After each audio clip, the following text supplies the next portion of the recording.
শুভ সকাল সবাইকে। দিনটা শুরু করলাম গোপু আর রাধারানীর নাম নিয়ে। আজ দিনটা হচ্ছে মঙ্গলবার, বিপত্তারিণীর পুজো। অনেক কাজ, অনেক তাড়া। তার মাঝখানেই তোমাদের বলে নিই, হ্যালো ভিউয়ার্স, আমি রিঙ্কি, কলকাতা থেকে। তোমরা কেমন আছো? আমি তোমাদের ভালোবাসায় খুব ভালো আছি, আর তোমরাও আশা করি খুব ভালো আছো। আজকে সকাল থেকে চলছিল প্রচুর ব্যস্ততা, তার মধ্যে ছিল টুকিটাকি কিছু বাইরের কাজ। সেগুলো সেরে এসে আগে ভাবলাম যে ঘরের কাজগুলো করে নিই, তারপরে আর বাদবাকি কাজ করব। তখনই প্রথমে মনে পড়লো যে আগে আলমারি থেকে শাড়িটা নামিয়ে নিই।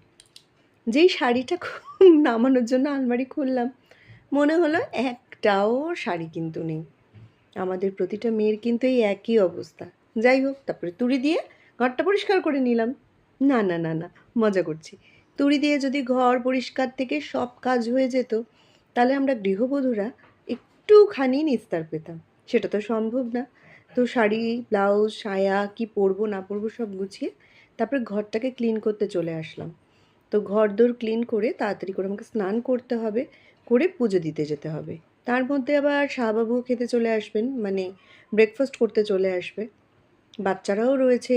বড় ছেলে আজকে সকাল সকাল বেরিয়ে গেছে, তাই সেই হাঙ্গামাটা নেই।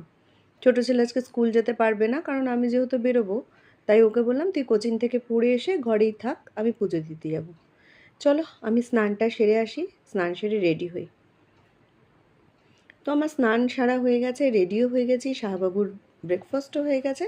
তখন বললাম চলো একসাথেই বেরিয়ে যাই। বলো তো আমাকে কেমন লাগছে? যাই হোক, আমি পাড়ার একটা মন্দিরে যাই, যেটা তোমরা আগের ব্লগেও অনেক ব্লগে দেখেছো। তার বিশেষত্ব হচ্ছে কাকু কিন্তু চোখে দেখেন না, কিন্তু তার মন্ত্র উচ্চারণ, তার যে প্রতিটা শুদ্ধ মন্ত্র মনকে একদম শান্ত করে দেয়।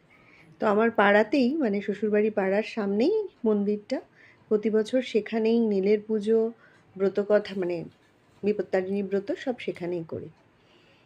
খুব সুন্দরভাবে পুজো দিয়ে তারপরে বাড়িতে এসে কিছু তো কাজ থাকে, সেগুলো করলাম। আর একটা কাজ করতে ভুলে গেছিলাম, সেটা হচ্ছে আলতা পরতে ভুলে গেছিলাম। তো বাড়ি ফিরে এসে কিন্তু আলতাটাও পরে নিয়েছিলাম। আর বাড়ি ফেরার সময় যে কী বৃষ্টির সম্মুখীন হয়েছে তোমাদের বলে বোঝাতে পারবো না।